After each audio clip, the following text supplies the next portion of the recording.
Masculine competes and masculine performs and masculine pushes. I was extremely successful. By age of 30, I was genuinely the youngest in the room for as long as I remember. All of that brought me focused results, but then something shifted in me. I'm successful, but there is this void in me. What do you think you were missing? Saina, you need to create. That's the feminine in you. The feminine is coming out. I was like, where do I start? One of the things that really gave me the tools to do so was... You are the VP of Siemens, twin mum, and you have your own fashion label. A lot of women specifically, they want to have kids, but they worry about what it will do to their ambition and their career. What did becoming a mum do for your ambition? That fear made me go through very difficult times with miscarriages and losing pregnancies. And the root of all of it was the fear of that. One day I woke up and the baby was not there. And it was a wake-up call. If you had to go back and tell yourself one thing today and maybe speak to the women listening who are sitting with that fear, what would you say to them? People romanticize it. It's not that romantic. Many people left their corporate jobs and regret it. It feels like you have to make this dramatic leap. Why you have to make a dramatic leap to follow your dreams? You just build the structure and start investing in yourself.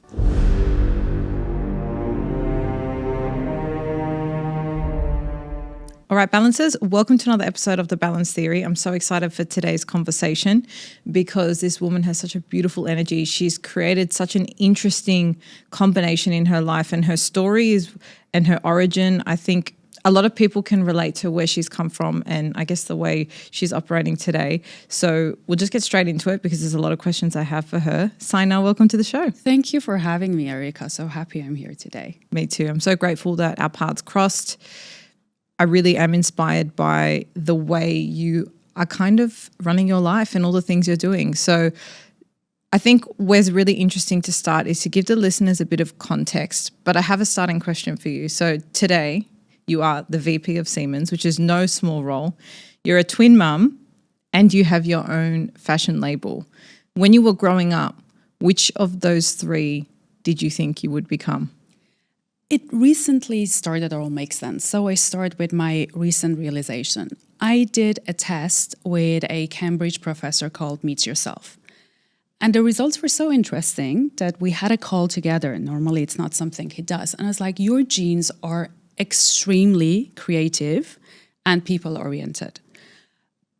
Your genes are not making you be strategic or like a decision-making person or an engineering mind, but your brain is fully coherent. So if you look at the map, it's 25% on all ends. So this test was looking at your DNA or your DNA, brain? So you give them a swab. They analyze your DNA based on the neural pathways that they've discovered that make a gene creative or make a person a people's person. Interesting. And then they send you 2 sets of questionnaires. You finish the tests and then you meet yourself.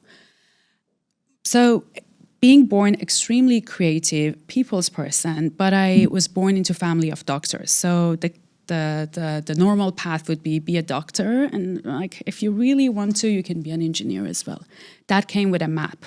That came with a career that would take you for the rest of your life. And given the family and going through revolution and all the uncertainties, certainty always played a key role. That there could be a revolution and you can lose everything overnight. You know, you need to acquire skill sets that can take you from a country to country, from disaster to the next unknown thing that comes. So creativity was not welcome. And I was told from a very young age, oh, and like in our family, we're not very musical. Oh, you're not very artistic. But it was always in me. I would take joy, but just like going through my grandma's borders and even taking out patterns, being amazed how like mathematics, engineering, and shapes work together with fashion. I would picture myself in clothes that I would see on the movie Gone with the Wind, you know, like the big puffy skirts. Fashion was always a big part of me, and I was very poetic as well. I loved literature, I loved history, and at one point I would say I want to be a historian, I want to be an archaeologist. But the given path to me was study maths, engineering, MBA, get into corporate, perform, and be successful. So growing up, how did you make sense of that part of yourself? Did you kind of keep it alive in your own private time, or did you really push it to the side and just get on with the path that was giving you certainty? I just came to me for the first time after many years that I would daydream. So I would lie in bed before sleeping and I would picture myself in a complete different life. I was an actress, I was a singer, and I would really live that life for many years of my, I would say from 6, 7 to 14, 15, 16. I was living a life before I go to sleep. And that life was very romantic in a sense of like living in a different era. It was me being the superstar in a movie, me being a person that I was not. So that's how it stayed alive in me. And then I would say came programs like the Next Fashion Model, Project Runway, and like me looking at that and Heidi Klum and Tyra Banks and smizing, and I would do the catwalks with whatever I had at home handy for me as well. But it died off at one point. I would say life became too serious. Engineering went into a very corporate German life. Fashion was still part of it. I would wear my suits with a pair of Louboutins. I would rock up to sites, and that's one of the very only pictures or rare pictures that I posted on my social media ages ago, me destroying my Louboutins at a site here that I was supposed to wear safety shoes, but they didn't have my size. It would start from 39, and I'm wearing 36. But slowly, it found its way back into my life. So fill that gap before we kind of jump into you starting the business and creativity coming back in. So you go to engineering school, you become an engineer. What were those couple first years like for you? I was a very serious mechanical engineer that got into compressor, steam turbine, oil and gas business at Siemens Energy. Sounds exciting. I loved it. I would go from site to site. Oftentimes they would think I'm the translator with the German group. I'm the team assistant taking notes. And they would be pleasantly surprised to see that I'm there with vast technical knowledge. I was responsible for engineered solutions for a big chunk of my career with Siemens Energy as well. But I had to flex my style. It was me, but it was not me. I was the girl with the hair tie and like looking very serious. And the few times that I tried to bring a bit of me into work, I was called Tussi-Tante, which in German is a girl that's like very shishi-poofy and does not have much of a brain. And I was like, okay, so to be successful and to be taken seriously, I have to flex my style. And a few mentors we had back then were German, serious, oftentimes no kids, very career-driven. It's all about the business trips and like the rooms they walk into. So I looked up to them. I'm like, okay, if you want to play the corporate game, you need to flex your style to be masculine. And masculine competes and masculine performs and masculine pushes and masculine brings results. I was extremely successful. By age of 30, I was one of the youngest directors. I had my own big team that came from 3 different mergers. I was genuinely the youngest in the room for as long as I remember. So all of that brought me focus, brought me results. But then something shifted in me. Before kids or before any of it, I went through not a very good relationship. And I think that woke me up to why I'm not happy, why I don't love myself fully, what's wrong with me. Because I'm successful, but there is this void in me. And at the beginning, that void was many, many things that I had to go through therapy to understand who to forgive, who to ask for forgiveness for. What are the unfinished jobs of my parents that I'm trying to finish and complete? What are the hidden commitments that got into my brain from those commitments? And I went through like extensive workshops to just write down the story of my life, understand what was my responsibility, where I was victim, where I lost my sense of belonging, where I cannot communicate, where I'm not in touch with myself. So I would say slowly, that's where my journey of becoming started, and like it was healing. So one slap woke me up to ask myself, why did I let it happen to me? Why didn't I love myself or respect myself fully? And from there, in parallel, my career started shifting as well. I was still very successful, but I was not masculine. I was not competing. I was not performing. And I remember the teacher who I owe a lot to her, in one of our sessions told me, look, Saina, women have one egg. men have millions of sperms. And at the end of the day, it's masculine and feminine. Feminine sits there, receives, masculine competes. For masculine, competition is life or death. So the reason you have a lot of relationship conflicts is because you're accomplished, you're masculine, you're this overachiever, controlling person, and all of it is a lot of masculine energy. And I understand you had to be like this or whatever you've been through life, but it's very attractive for men and it's very attractive for colleagues and everyone to look at this. But then when they want to get close, when you get into a relationship, it doesn't work. Or when you run a big team and you want to grow them, you want to live up to the standards of a leader, not a manager. It doesn't work if you want to just drive with your masculine. Okay, I have to admit something. I stopped going to the GP many years ago, and nothing against GPs. I just honestly felt like every time I went, when I felt like something was off, they would just tell me I was fine because on paper I was young, everything kind of was within the general normal ranges, and there was no real action plan or intention to investigate anything further. And because that was the experience I had, I decided to start proactively getting my own blood tests. But the problem with that, I have no idea about you, but I have no idea how to read a blood test. And I'm not about to go and put in all my results into ChatGPT and divulge all my health information, which is why I'm so interested in what a brand called Superpower are doing in the market right now. So basically they take one simple blood draw that gives you information on over 100 of your blood biomarkers. This level of testing gives you a much more detailed understanding of your body across 17 different systems, from heart to thyroid, metabolism, inflammation, and this one I've never seen or heard of as something you can even test for, and that's environmental toxins. When you have this kind of oversight and detail of information on your body and your health, you can not only deal with the things that you know are bothering you, like I did, my fatigue, my brain fog, but you can actually be extremely proactive with your health, not just reactive. Superpower makes this process so easy. They either send a licensed professional to your house or you can visit one of their labs in selected states. Other features I really love is the fact that it integrates all of your medical history and data in one place. It even looks at your family history. So the protocols and the supplements and whatever plan it ends up recommending you is extremely personalized when you consider the full picture. You can also get your biological age, and the results are properly explained to you. Superpower is the most affordable 100 plus blood biomarker test, and it is HSA FSA eligible for all our US-based listeners. For a limited time, our listeners get $20 off to unlock their new health intelligence. Head over to superpower.com and use the code BALANCE for $20 off your $199 membership. After you sign up, they're going to ask about where you heard about them. Please support the show and let them know that the Balance Theory sent you their way. Now, just before we get back into the episode, I want to ask you something, because I already know you've got enough on your plate. Trying to keep up with your health, your family, the things you're working on, being an amazing partner, being an amazing friend. Who's making sure that you're supported? Who's looking out for you in ways that you don't even need to think twice about? Well, I'll tell you who is for me. That is my Honey Love bra. It's that kind of support you don't even have to think about. It's always there, keeping you put together and feeling supported no matter what kind of day you're having. I currently can't live without the wireless crossover bra design. It's no wonder it's one of their best sellers because it has built-in molded light foam pads for extra support and beautifully contoured shape.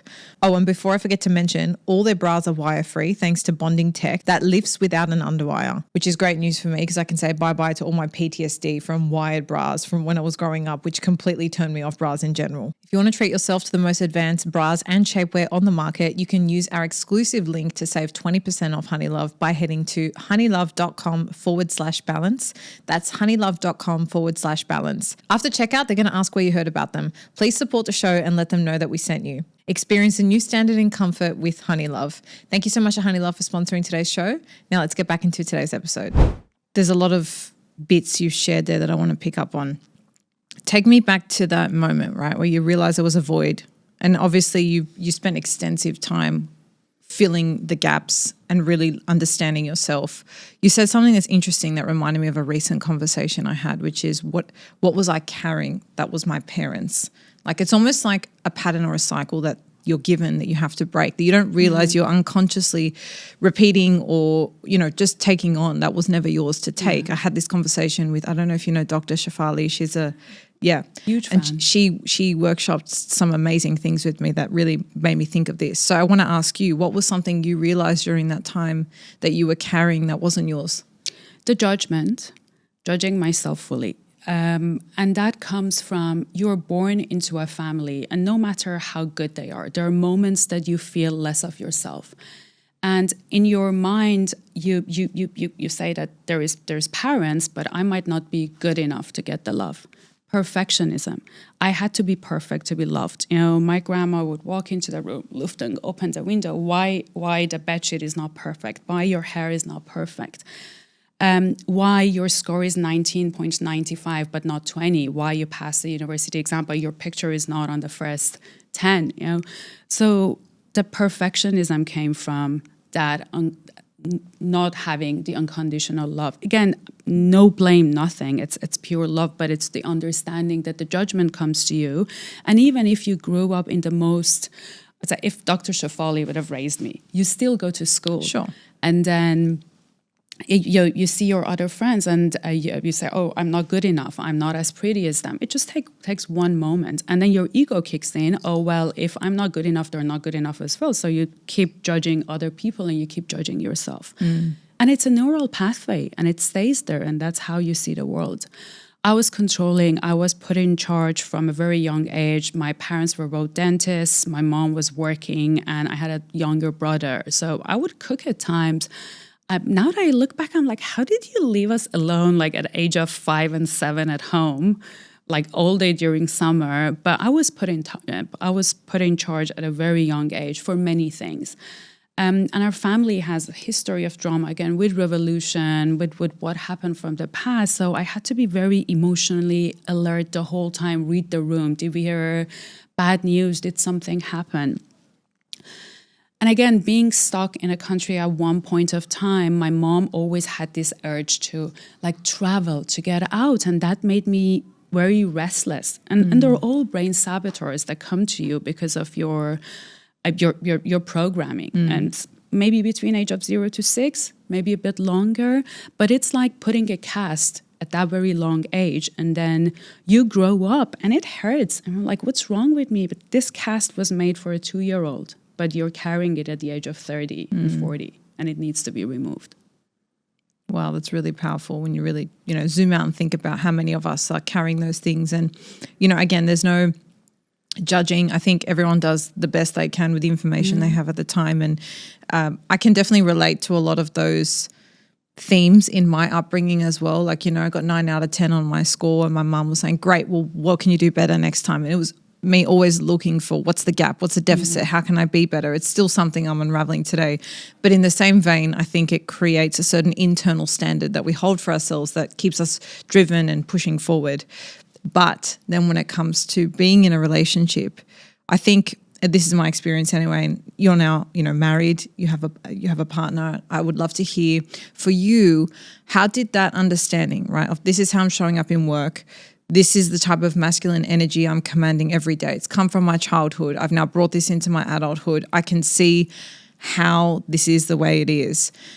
What changed for you to be able to then be in a relationship and let someone else hold that space for you so you could be more feminine?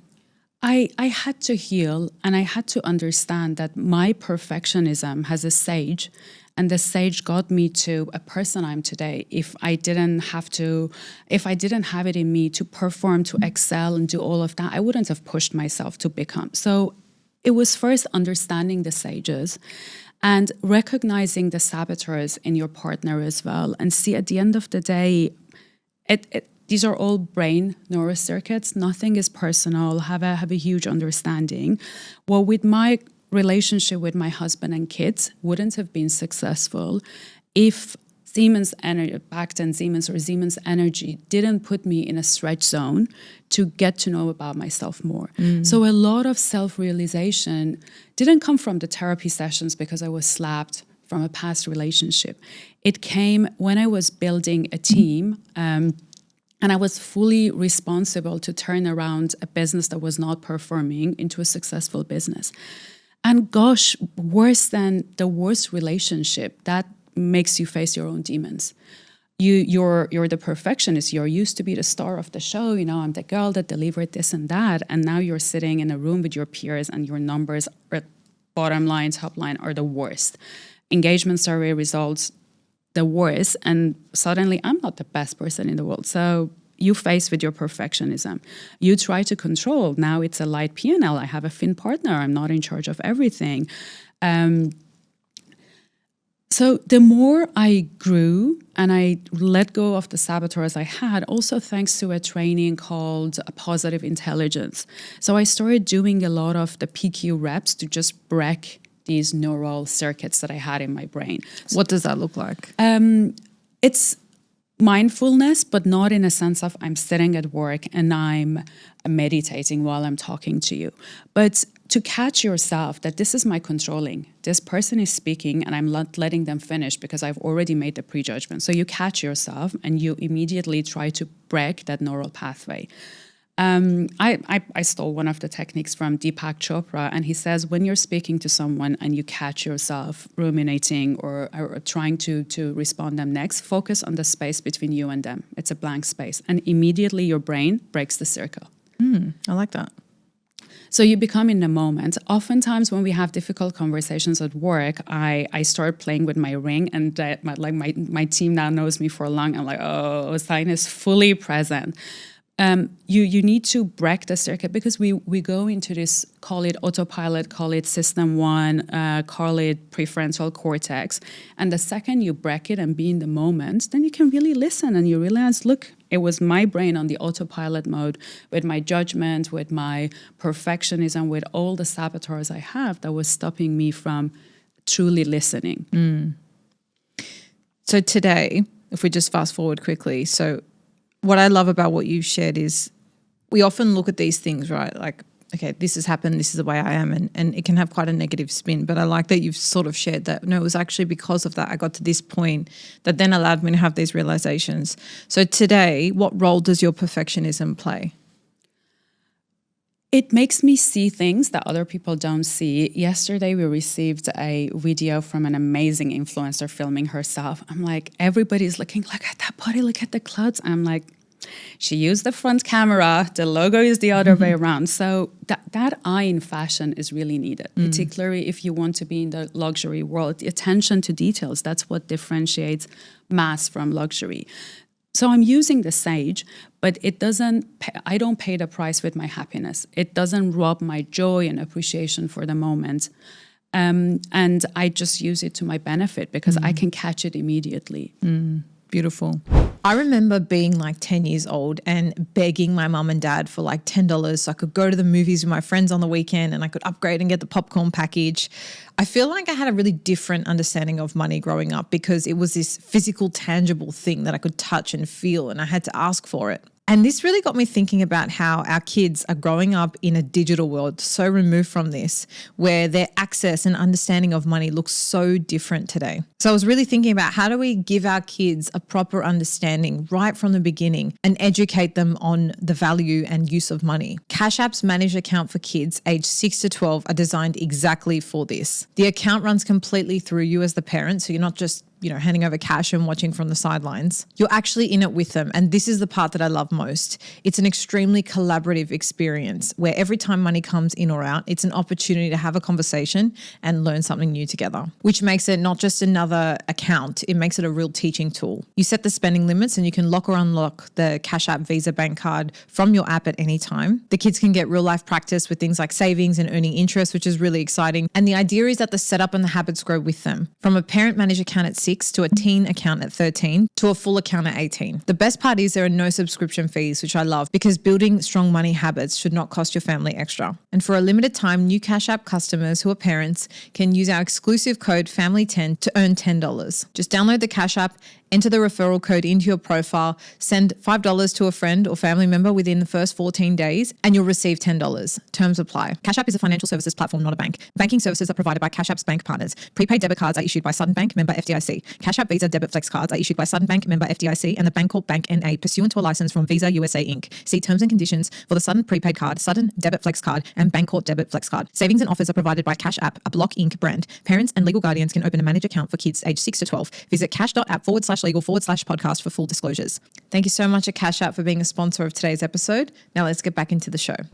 So I think the question that's probably sitting in everyone's mind, given you're still working at Siemens, you're still in corporate, I think what's interesting about your story, I think a lot of people when they're sharing the context of, you know, how they started their business, it's often in their garage, it's often VCs funded their idea and they got them going, but you actually started it in tandem while being in your job.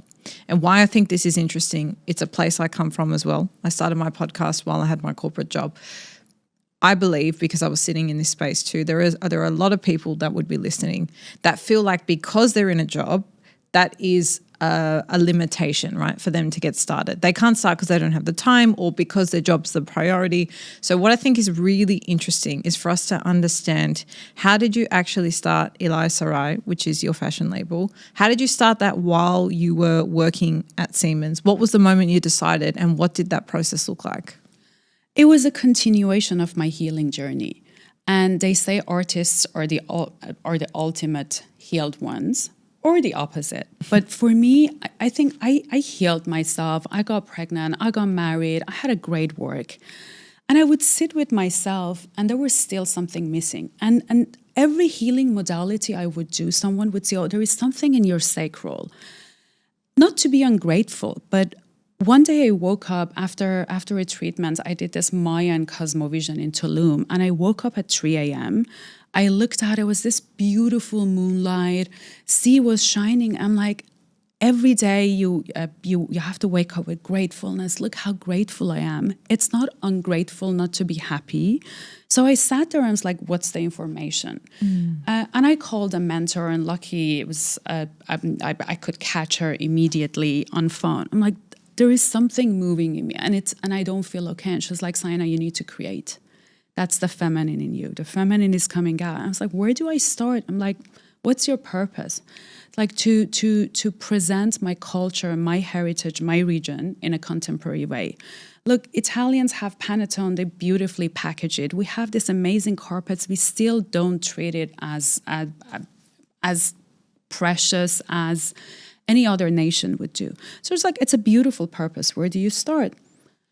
I'm like, I always, like, I'm a foodie and I was obsessed with the sweets. Look how beautifully Italians or French package their goodies. I want to do gluten-free Persian sweets in a nice package. She was like, there you go. And just to get it moving. So that turned into designing a package with an amazing illustrator. And then from that, designing the plates. And from that, like, home, one thing led to the other. I didn't push. I didn't search for it. It just came to me. And even the start of fashion brand came around a conversation at a dinner table. And like, sometimes I look back, I'm like, what am I doing? Like, I seriously started something. But because it was aligned with purpose, it happened. It took a lot of creative juice, but that powered me and fueled me to do more for all other areas of my life. Now I'm taking the leap. People romanticize it. It's not that romantic. The ones that made it romanticize it. But many people left their corporate jobs and regret it. Everyone has different reasons. I have friends who did it and they lost their safety net and security. Having a passion, but having your core job or what you trained for can bring structure. And that was the case for me. I know when I drop my kids off at school, when I have my 9 to 5, but that doesn't take away from 2 5 to 9s that I have in the morning and at night. I spend time with my kids. I do my Siemens job. I walk to get my coffee. I listen to the WhatsApps that I might have from the content team or creative team. I come spend time with my kids, put them to bed, take calls on Eli Sarai. The day is so long, and it's very important people listen to founders. And one of the things that really gave me the tools to do so is podcasts. Your podcast and other podcasts. I remember listening to Alex Hormozy, and I borrowed the 2 5 to 9s from him. Like, why you have to make a dramatic leap to follow your dreams. You just build the structure and start investing in yourself. And then it comes to you. I definitely love this approach, because even for me, and it's so, you're right, like people do romanticize. And I remember always thinking, like, it's so unknown, right? Like, I know what being in a law firm. I know what that trajectory looks like. Doing something like, for me, it was this podcast, right? Like I have no idea what the levels to this are, especially 6 years ago. It was very, it wasn't as well known. And even if you're tapping into an industry that's well known, there's so much learning along the way. You really don't know the path. It's so scary. And I think that's why people just don't even try or don't give themselves the permission to start exploring, because it feels like you have to make this dramatic leap. And it's not so much even the time, right? The job gives you that financial safety net, because most of the time, I don't know what your experience was like, but it takes a long time for you to actually be profitable to a point where you can, you know, walk away from your job and have the same kind of safety and stability, which often business can't give you that continuity at the beginning like a job does. So 2 things for people listening to really think about: if they are sitting in a job and they've been telling themselves a story that it's not the right time, or it's because of their job they can't, I actually want to reframe that for you. It's because of your job that you can, because it gives you that structure. And I love the 2 5 to 9s, because that is the time that you can allocate. For me, it was the same. On the way to work, on the way home from work, that's when I would do the things. And it gives you that financial buffer, oftentimes the capital you need to invest in what you're doing as well. So I think that's really, really powerful. One thing I wanted to ask you, you said obviously there was a lot of creativity that came to you. This is actually something I'm struggling with at the moment, because I'm finding I'm consuming a lot more than I'm creating, and that often takes away that innate idea, right? Like I'm in this kind of scarcity place where I feel like if I have an idea, I need to run with it, because I don't know when the next one's going to come, because I don't have a lot of mental space right now. I'm adjusting to like being a mum and working again and all of that. But for you in that time, what do you think were the necessary ingredients for you to have creativity flowing? Stillness. What does that look like? When you sit with yourself and in a flow state. For me, the flow state came from, when your mind is constantly running, you can make time. You have time, but you're in your head. But if you regulate yourself and if you balance yourself, I call it the brain-heart coherence. You can get there with breath work. And the busier I became, the more I started doing grounding, brain-heart coherence exercises. Sauna cold plunge. While I'm sitting in sauna cold plunge, I'm doing my breath work exercises. When I'm regulated, your brain is out of your prefrontal cortex. You're already in that flow state. And in the flow state, you can tap into the source that's within you. And that's when the creativity comes and flows. I made it a very sacred time when I'm on the airplane. It's 6-7 hours. I'm going on a business trip. I do my Joe Dispenza meditation. I do my alchemy rewire breath work. I picture and imagine whatever I want to achieve already happened. I'm like, this is the vision. I'm here today. What's stopping me from getting there? And then my left side come in picture. So what are the roadblocks to get there? Because by tapping into my creativity, I created that vision. This is the next collection for Elisa Wright. This is the next revenue target that I have for Siemens Energy. And again, it looks like numbers, but it takes a leader that dreams to make that vision happen as well. They're both the same thing at the end of the day. But unless you don't create the space in your body, I don't want to say in your time, because sometimes it takes 20 minutes of tapping inside and quieting the noise for everything to come to you. Yeah, you've given me a bit of food for thought, because like I just went away on a holiday, and what you were saying before, like you can be grateful and still try and process what's the information. So I was away on a holiday for a week and a half. And I felt like, why do I feel like I'm not grateful right now? Because I'm so grateful. Like I'm away on a holiday with my best friends from Australia, with my family. Like I'm so grateful to be here, but just I had information, right? And I couldn't quite process it. But now that I've had time away, what I realized was I'm not really in a season where I want to be taking breaks from my life, if that makes sense. Yeah. I feel like sometimes holidays and traveling, like it is that break from what you're doing, but I'm in a period where I'm really invested in the things I'm growing, and it kind of just felt like it wasn't the right time to be offline, if that makes sense. And I feel like that's what that information was telling me. So it's interesting, right? Like you need to really create that time and space. And I think now more than ever, where we live in a world where, I remember somebody shared this on the podcast once, the amount of information we receive in a day is more than our ancestors would have received in a lifetime. We're bombarded. We're completely overloaded. And so you have to be very intentional about creating that time and that groundedness for yourself. And again, I think that's also tapping into our feminine energy, because what we do, the way we perform, the way we push, it's masculine energy. Not to say it's masculine to do that and it's not reserved for the masculine. I think as people in general, right, we have a combination of both energies, but really learning how to harness that feminine energy is really important, I think, for what we're talking about here, which is creating space and creativity. So I want to ask you, you now hold space for two very different energies, I would say. I've heard you speak about this before, how you've actually seen how the two really complement each other. Engineering, to me, from the outside and corporate feels very masculine, and fashion and creating feels very feminine.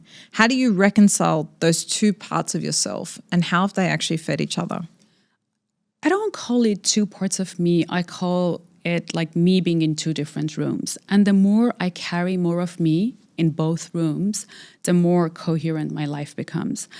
I used to be following, again, the corporate rule of competition, which I let go of 10 years ago. But there's still some unwritten corporate rules. You can't make bold decisions on your own. You need to bring all the stakeholders in one room. You need to send 24 hours notice and a pre-read for the agenda of this big idea I want to discuss with you. I scrapped that after Eli Sarai. I'm like, guys, this is my vision.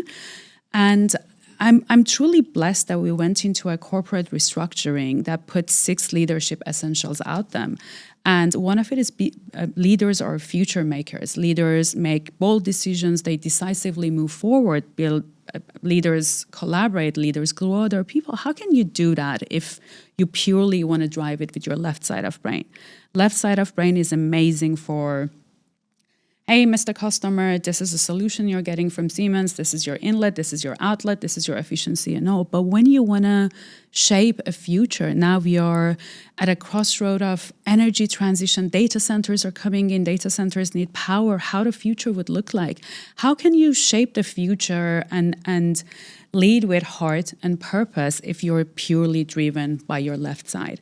And the more I let the creativity flow and the founder in me come out, I realized my role in Siemens is evolving into something that's truly leading, not just managing people and their expectations. And a few of my team members used to call me Khaleesi, and she's like, oh, Saina, you have this Khaleesi energy now, like the mother of dragons, and everyone's calling your team Saina's team.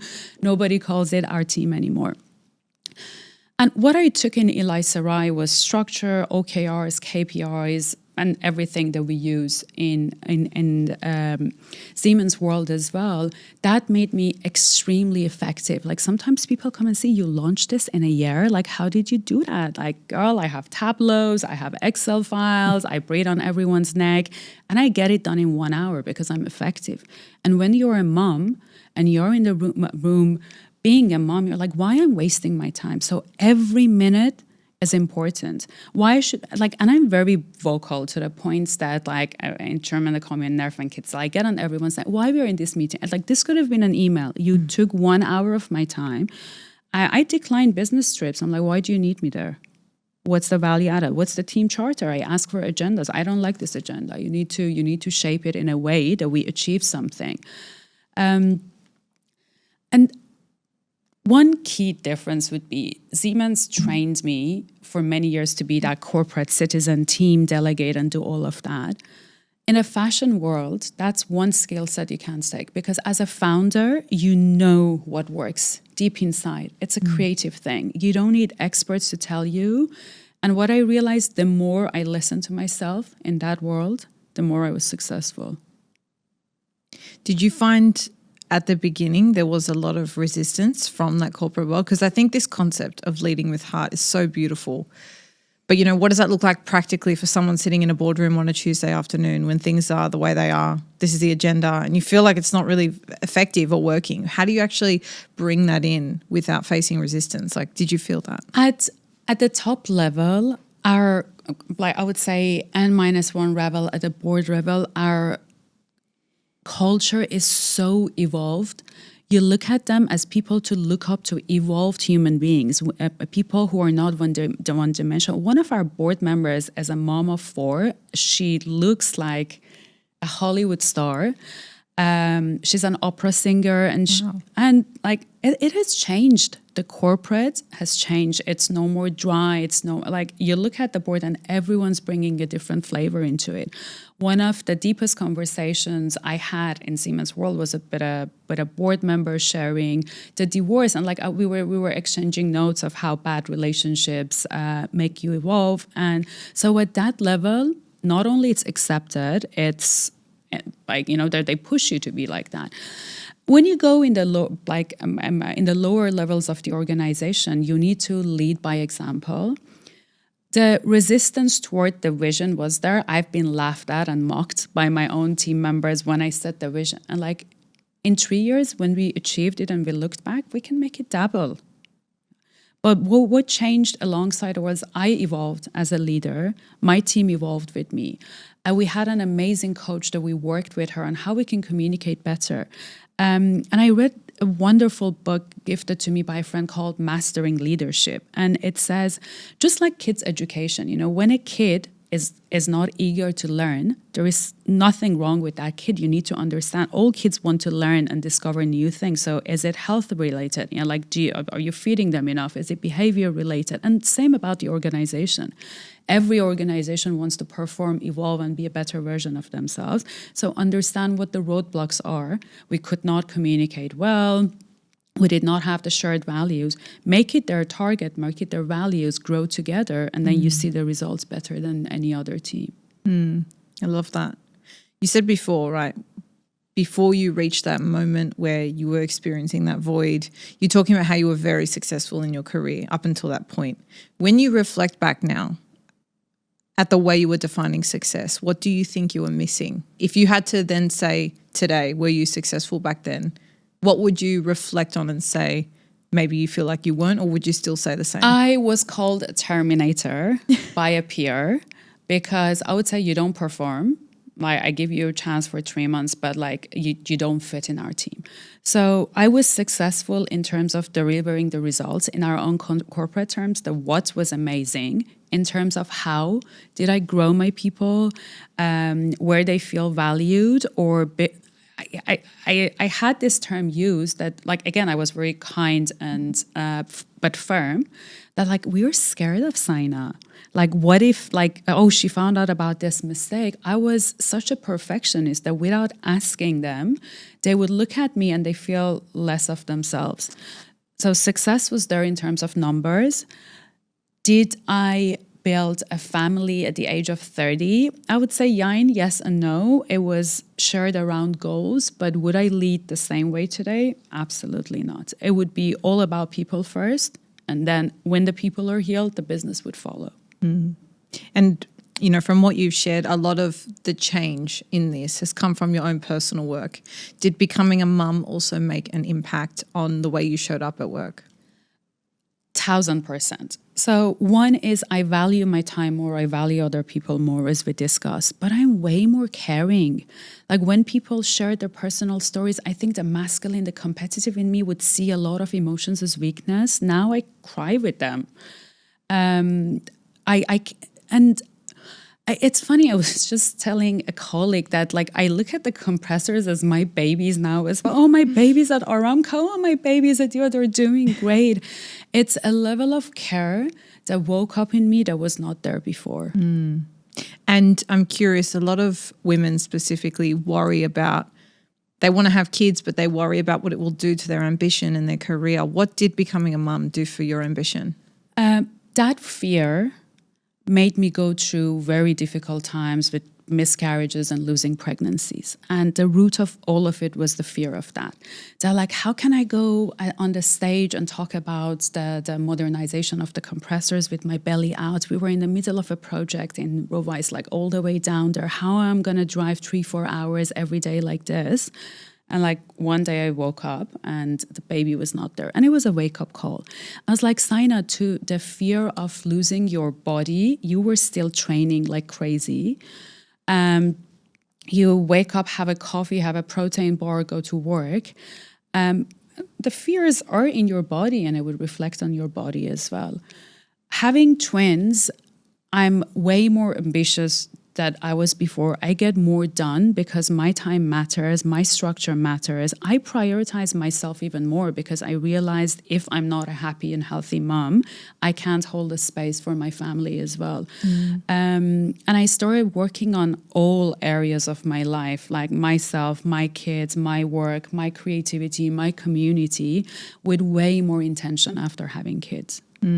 I can definitely relate to that, especially the piece on the value of your time. Because if I am going to sit on a meeting, if I am going to listen to an opportunity, it has to be aligned. Otherwise, I can be with my daughter or my husband. You know, it's not worth it anymore. That really has given me I didn't see it as it was going to be a time management tool, but it's given me a filter almost of what's aligned and what's not, like in a very aggressive way, which is something I'm very grateful for. And I didn't see, because I didn't hear a lot of people talking about it. So it was a bit of a surprise to me. If you don't mind, if we can just go into that moment where you were really stuck on that fear of what becoming a mum would mean for you. Obviously, there was some time between it, you know, you having some unfortunate experiences and then you falling pregnant successfully and having kids. What did that time gap involve? Like, what did you have to change in your day, in your thinking, in the way you were looking at yourself? You know, do you think it was something there that got you eventually to it happening? Absolutely. I take every pain as a catalyst. I'm like, I'm not going to fall the victim of it. What is this pain teaching me? And I started going deep into my fears. And I remember reading it was something like Courage with Debbie Ford and making me face my own fears as well. And later I went to a workshop focused a lot on the fears as well. And that was a huge role that I had, like fear of judgment, fear of loss, fear of losing stability. I realized a lot of it was like, you are going into the unknown. What if I have kids and I lose my job and I'm not relevant enough and I don't know what's happening in the energy world? What happens if I miss out? So I had to really work with fears, but also fear of loss. I lost 3 friends in a car accident, and only after losing that pregnancy, it made me realize it's still so deep in me that I constantly afraid that I lose. And I had to really sit in a workshop in front of that fear and face it and talk to it and shout at it and scream at it. And then sit down, tap into my left side after everything is somatically released from my body and my soul and say, okay, what if this happens? Okay, what next? What next? What next? And then you're like, it's gone. I don't give energy to the fear of loss anymore. But the more you think about those fears and worries, the more you're attracting this energy and the more it's becoming the self-fulfilling prophecy, or the energy becomes aligned and the universe delivers it to you. And from what you shared at the very beginning, it's almost like the pregnancy was this uncertainty, right? And you'd always been wired and programmed to look for certainty, and your career was that certainty, and this maybe was threatening to that. If you had to go back and tell yourself one thing today and maybe speak to the women listening who are sitting with that fear, what would you say to them?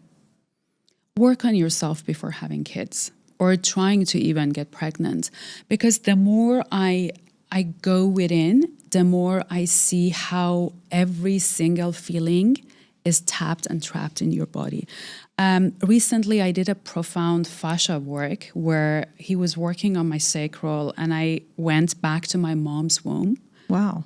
They say emotions get stored in the body. Like mechanically, it's not as easy as possible, but the neural pathways are there. Your body just doesn't know how to express them, and they're there. They're in your neurons.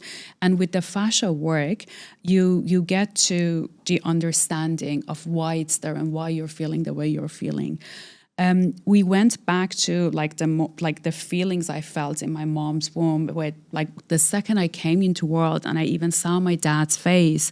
Like he had 2 girls from his previous marriage, and I came to world, and back then there was no sonogram, and like he saw me, and like all of it came. Like we never thought about it. I'm like, my daddy's girl loves me more than anything. We never spoke about this, but it was in my body, because the same way that the food gets through to the fetus, the same way emotions get into their body as well. The mom's brain changes when you become pregnant. It's way more complicated than where this field is connected. Healing, I would have, now in retrospect, it's way easier to say go heal and then have the kids. But even with the reading of the iris, a lot of them can tell if the trauma got transferred to the kids, the generational trauma is there, or the trauma from pregnancy. They still it stays in the kid's body. Work on yourself before you bring someone else into the world. I think just on that, because obviously working on yourself is an ever-evolving thing, right? You never get to a point like, well, I've done the work, that's it, I'm ready to go. I think is also a level of openness, right? And just level of awareness. Because I feel like, I did just through the podcast, right, and through learning from people and being open and doing my own therapy, like it is something I've done, but I feel like I'm nowhere near finished. So I think even just having that intention of I'm open to learning and I'm open to being curious as to my thoughts and my emotions, like that in and of itself is really like the biggest starting point that I think everyone can really benefit from doing something like that. So talk to me today. What's something you're currently trying to work through? You've already shared some fears that you've been able to address and face. What's something for you today that you're still sitting with? I grew up with boys. I grew up with a brother, with cousins. I studied mechanical engineering with 138 boys. I've worked with men all my life. And even the wonderful female relationship colleagues that I have, it was like our masculines, like we're dudes, we're buddies, we share everything together. So when it comes to men, like I have zero issues. We communicate. It's perfect. The female relationships that I've had in the past 7-8 years, when I've done the work, they're my backbone. They're the wind below my wings. They're my network support system. I carry some relationships that are like with girls that from school time, from 20-something years ago, and I've evolved and I've changed, but it's still the same. And me being the masculine, the provider, supporting everyone, it's been only in the past few months that I'm like, I've given so much and I'm getting nothing back. I've given them a lot of opportunities, supported them like a father even at times, and I'm getting just expectations and crumbs back. And it's been a very difficult time going through grief, understanding that there are things that are not there anymore. And yeah, it's been heartbreaking. So I'm working through that. No one gives you a manual how to have friends, how to go through different seasons of your life with friends that's been there for so many years. Yeah, this is actually really interesting. I think a lot of people can relate to this, especially when you are working on yourself, you're evolving. It's not so much that you can't relate anymore. It's that the version of you that serviced that dynamic changes. And I think when you are no longer there for people in a way that's predictable and expected and the way you've always been, it really does shift the dynamic. And that's what creates perhaps the feeling of disconnection. But it's really hard, especially when there's so much love there. Like for you, is it a case of you're walking away because there's only so much time you have in the day and maybe these are friendships you don't want to give time to anymore? Or is there a way you're going to retain it for the love of the person? Like how's it playing out for you? I would say it's not blocking, it's not unfollowing. If you want to talk about social media terms, it's like putting them in a flight mode. It's there, but the energy is not given. I've cut off my energy from a lot of relationships.